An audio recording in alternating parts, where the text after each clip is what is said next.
Here's a balloon. The balloon is sinking. It's actually sinking quite quickly. In my case, it was sinking 20 meters a second. And somebody decides to throw what? Throw a rock, a stone, out of the basket. So the person throws a stone 15 meters a second squared, 15 meters per second to the side. The whole while it's already sinking at 20 meters a second downwards. So it's going to come out and it's going to fall. It falls, hits the ground, poof. And somebody saw it hitting the ground 9 seconds later. Delta T 9 seconds later. Okay, question. How high was the balloon when the rock was thrown? We look at our kinematic equation sheet. We need to choose a kinematic equation in the vertical direction. Horizontal velocity will affect not at all how long it takes to fall. Horizontal velocity is a constant.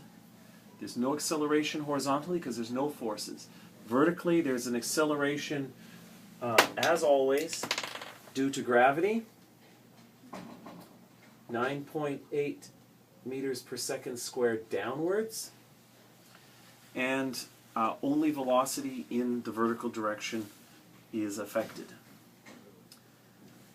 We don't know the final velocity, so we can't use two of the three equations. We're left with changing this from an x to a y because it's vertical.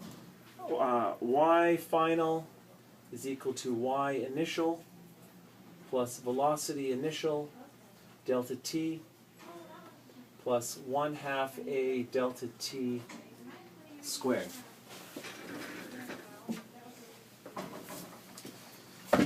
Okay, if this is the equation that we can use, we know what y final is, especially if I set up a coordinate system right here on the ground. Call up positive and down negative. My y final is going to be 0. My y initial, we don't know. That's how high we are. We could say we're at height h. So some height. Is it height or height? I think it's probably height. Our initial velocity is 20